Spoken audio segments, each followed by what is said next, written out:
I playfully yelled, "Who wants to marry me?" Then the alien vampire woman showed up. The mining outpost of Greyrock Station floated alone at the edge of human space. It was not famous. It was not important. It existed for one reason only: to pull rare minerals out of a dead moon and send them back to richer worlds. Most days were boring. Some days were dangerous. Nights were always long. The human named Evan Cole had learned how to survive those nights with humor. If he didn't joke, the silence would eat at him. If he didn't laugh, the darkness outside the station felt too heavy. He was not a hero. He was not a soldier. He was just a systems technician who fixed broken machines and rebooted things that refused to work. On that night, Evan was alone in the communications room, testing a newly upgraded long-range transmitter. The system was old, patched together with spare parts and hope. His job was to send random signals, measure feedback, and log the results. It was dull work. The station's artificial lights hummed softly. Outside the viewport, space stretched endlessly, black and cold. No stars nearby. No ships passing, just emptiness. Evan leaned back in his chair and sighed. "Another thrilling night at Greyrock," he muttered. He adjusted the microphone, glanced at the screen full of numbers, and pressed the transmit key. The system sent a wideband pulse, something designed to bounce off distant objects and return as data. Nothing special. While waiting for the results, boredom took over. Evan smirked and spoke into the open channel, his voice echoing slightly in the small room. "All right, universe," he said casually. "Who wants to marry me?" "Yeah, that's what I thought." A region wrapped in old warnings and older fears. It reached a civilization that lived in shadow. On a distant world where artificial night covered vast cities, a woman stood alone in a quiet chamber. The ceiling above her showed a simulated sky filled with dim stars. She preferred darkness. Her people always had. Her name was Lady Valeth. Among her kind, she was many things: noble, warrior, ruler. To outsiders, her species had a simpler name: vampires. They did not call themselves that, but rumors spread easily. Pale skin, long lives, eyes that glowed in low light, the ability to draw strength from living energy. Most species feared them, some hated them, very few dared to speak to them. Valeth stood before a console, reviewing reports from border systems. Her expression was calm, unreadable. She had ruled for centuries, and surprises were rare. Then the console chimed. A new signal. That alone was strange. No one broadcast into their space by accident. Those who knew of her people avoided them. Those who didn't usually never reached this far. Valeth raised a slender hand and activated the playback. A human voice filled the chamber. "All right, universe, who wants to marry me?" A call sent openly into the dark was considered either bravery or ignorance of the highest order. She replayed the signal a third time, analyzing its source. Human, a species still considered young by most galactic standards. Fragile, short-lived, known for loud diplomacy and stubborn survival. Valeth felt something unexpected stir within her: curiosity. She turned to another console and summoned an aide. A tall figure appeared as a hologram, bowing deeply. "You summoned me, my lady." "It may be an error. Humans joke often. They do not understand." "Even war." The station lights flickered once. Then again, Evan frowned and stood up. "That's not good." He moved toward the main observation deck. Other crew members were emerging from their quarters, whispering nervously. "Anyone else see that?" someone asked. Before anyone could answer, a shadow passed across the viewport. A massive shape eclipsed the distant stars. Gasps filled the room. An alien ship hung silently outside the station. It was unlike anything human databases showed. Smooth, dark, almost organic in shape. No visible weapons, no running lights. It simply waited. Alarms began to sound. Evan's heart hammered in his chest. "That's definitely new," he whispered. The station AI spoke again, this time with urgency. "Unknown vessel detected. No hostile actions observed. Communication channel opening." A calm, clear voice filled the station. "Human outpost Greyrock Station," the voice said.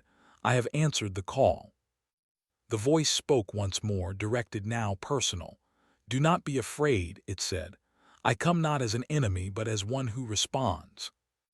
And she was coming inside. The docking alarm echoed through Greyrock Station as metal clamps locked onto the incoming craft. The sound was heavy and final, like the closing of a door that could not be reopened. Evan stood near the back of the observation deck, surrounded by other miners, engineers, and guards. No one spoke. Fear sat thick in the air, heavier than the recycled oxygen. The alien ship outside was silent now, no weapons extended, no warnings given. That silence was somehow worse. The station commander, Rhea Morrison, stepped forward. She was calm on the outside, but her clenched jaw betrayed her nerves. "All personnel remain where you are," she ordered. "Security teams take positions. No sudden moves." His earlier joke replayed in his mind again and again. At the time, it had been harmless. Now it felt like a mistake that had crossed light years. The docking port lights shifted from red to white. The outer airlock began to cycle.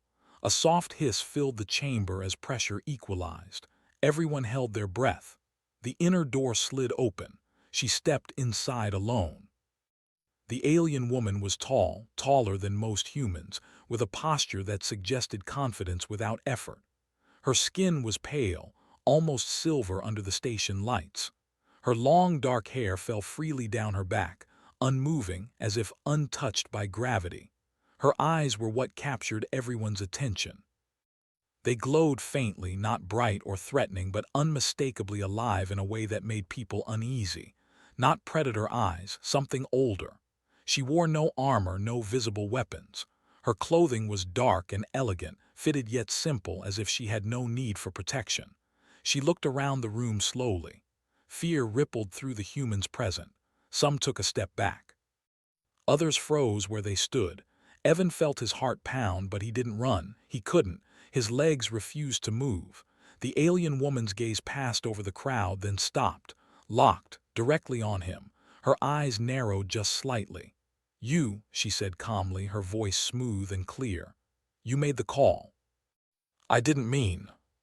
"State your name and purpose." Evan had heard rumors, stories whispered in spacer bars about shadow empires and night rulers.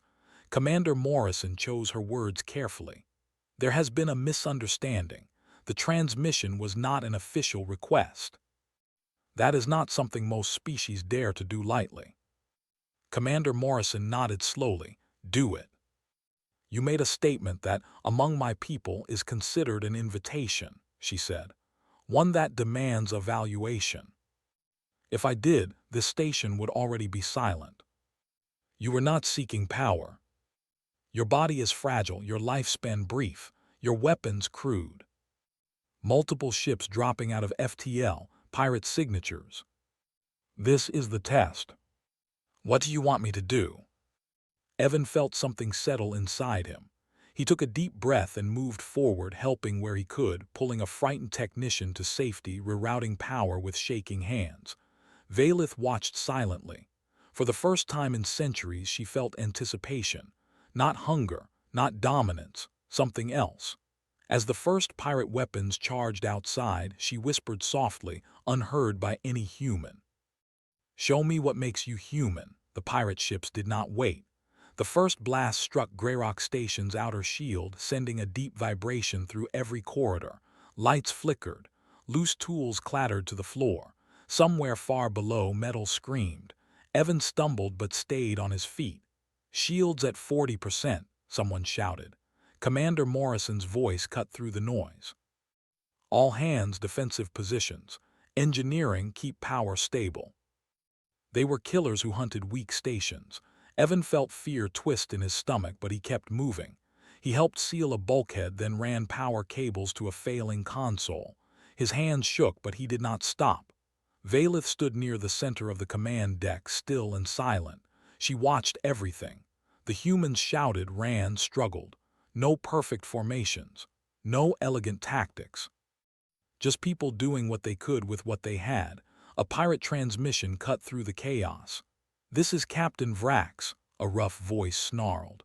Power down your station and open your cargo holds. Resist and we start venting sections. You will leave now. Emergency shutters slammed shut as atmosphere vented into space. Evan was thrown to the floor as a shockwave rippled through the deck. Pain shot up his arm, but he pushed himself up, gasping. Medbay needed in Sector C, someone cried. Evan ran toward the sound without thinking. Smoke filled the corridor. The air smelled sharp and metallic. A technician lay trapped under fallen equipment, coughing weakly. "Hey," Evan said, forcing calm into his voice. "I've got you." "Humans are stubborn." Valith's eyes followed him. "Reckless," she murmured. The first pirate appeared at the end of the corridor, tall, armored, carrying a heavy weapon. He fired without warning. The shot struck the wall inches from Evan's head. Someone screamed. The guards returned fire, forcing the pirate back. More followed behind him. The corridor became chaos. Evan ducked behind a support beam, heart pounding so loud he thought it might give him away. He wasn't a fighter, he knew that, but he could still help. When a wounded guard fell, Evan dragged him to cover, ignoring the burning pain in his side from flying debris. "Why are you here?" the guard gasped. Evan shrugged. "Didn't feel right to hide." "That's human." "But the test is not finished," she said softly. The pirates pushed deeper. A blast tore through the corridor ceiling, collapsing part of the structure. Evan was thrown forward, slamming hard into the floor. Pain exploded through his body. He tried to stand, failed. His vision blurred. The world felt distant. A shadow fell over him. A pirate loomed above, weapon raised. "Well," the pirate growled, "look what we have here." Valith stood behind the pirate. She moved so fast Evan barely saw it. One moment she was there, the next she was. The pirate collapsed, unconscious, gently placed on the floor as if set down. Valith turned to Evan. For the first time her calm mask cracked. "You are injured," she said. "I'll live," Evan replied weakly. "Station first." "You continue to place others before yourself," she said. "Even now." Warmth spread through him, easing the pain, steadying his breath. She was giving, not taking. "This is forbidden," she whispered, "but earned." Fear spread faster than fire. Valith moved through the corridors like night itself. She did not kill. She disarmed, disabled, ended fights before they began. Pirates fell unconscious, bound by unseen force, their confidence shattered. Evan watched from where he lay, all replacing fear. Within minutes, the station was silent. The pirate ships outside powered down, their crews surrendering without a single shot fired. Commander Morrison stared at the sensors in disbelief. "All hostiles neutralized," an officer whispered. Valith returned to Evan's side. "You have passed," she said. He managed a tired smile. "So, I didn't fail. You reminded me why your kind endures." For the first time in centuries, the Night Queen felt respect, not for power, but for humanity. Evan woke to the soft hum of medical equipment. For a moment he thought he was still drifting in space. The ceiling above him was white, smooth, and clean. The air smelled fresh instead of metallic. That alone told him he was alive. He turned his head slowly. Greyrock Station's medical bay was busy. Medics moved quietly between beds. Crew members lay resting, injured but breathing. Some were talking softly. Some were asleep. The station had survived. Evan exhaled slowly. A figure stood near the far wall, motionless. Valith. She was watching everything with calm attention, her hands folded behind her back. The faint glow in her eyes dimmed slightly as she noticed Evan was awake. She walked to his bedside. "You return quickly," she said. "Humans recover faster than expected. The pirate ships are secured. Their crews are detained. No fatalities." "Multiple incoming transmissions detected," it announced. "High priority, non-hostile." "I am Valith of the Nocturne Dominion," she said evenly, "ruler of the night cities. There are no jokes spoken into darkness without consequence." A military representative spoke next. "Are you claiming ownership of this human? And to judge is to choose. This changes power balances. We lost that and gained empires." Evan looked at her hand. He thought of Greyrock Station, of miners laughing in the dark, of humans fixing what breaks instead of running. He took her hand. "I don't know much about ruling," he said honestly, "but I know how to stand by people." Pirate activity dropped sharply near human space. Other species reconsidered their opinions. Humans were no longer small. She watched Evan help rebuild a damaged habitat ring with a broken arm. "You do not rest," she observed. Evan shrugged. "Someone else got to hold the wrench." "We're working on that." Not as symbol of a moment when fear stepped aside and partnership took its place. And for the first time in a very long while, the galaxy felt hopeful.